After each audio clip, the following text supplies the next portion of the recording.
open. Can I preach to you? There are people abacabanga ukuthi ubezwe mabekhuluma bethi ibandla li weak. Hey, ibandla kaNkulunkulu alisoze naba weak. Bethi ibandla selizoba defeated. Liphelelwe isikhathi ibandla kaNkulunkulu alisoze naba defeated. Akulonele delakhe. While ngingenisa ngithekunina umisandla sisuswe emzimbeni sibekwa phansi kuthiwa isandla.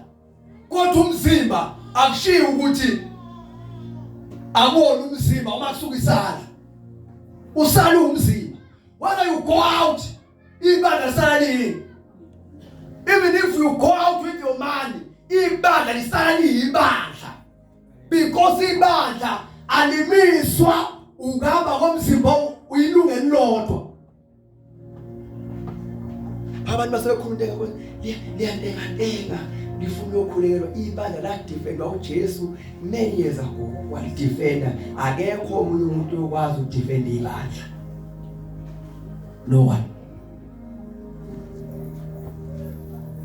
Ukungazi mawuza umuntu ethi ibandla liphelelwe isikhathi ukungazi lento waNkulunkulu ayisoza phelelwe isikhathi.